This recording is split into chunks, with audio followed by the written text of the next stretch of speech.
Hola, hoy tampoco te libras de mí. Quería estar aquí y dedicar un momento a darte las gracias. Por representar al deporte español de manera excepcional. Por las 299 medallas conseguidas a lo largo del año. 87 bronces, 90 platas y esos impresionantes 122 oros. Triunfas por todo el mundo. Pero siempre encuentras tiempo para seguir estudiando y dar ejemplo.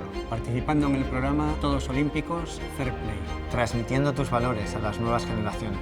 o formando a periodistas para que entiendan mejor tu deporte. me siento muy orgullosa de haberte acompañado. De decirte cada día, una vez más. Y que una vez más te superes. Este 2020 puedes hacer historia. Y como bien sabes, la historia no se escribe de repente, Sino poco a poco. Conquistando el barro día a día.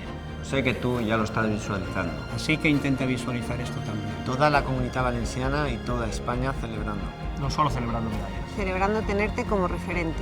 No habrá bandera que nos represente mejor que tú. Juntos, Spot Fair. Spot Fair. Spot Fair. Spot Fair. Spot Fair. Spot Fair. Spot Fair.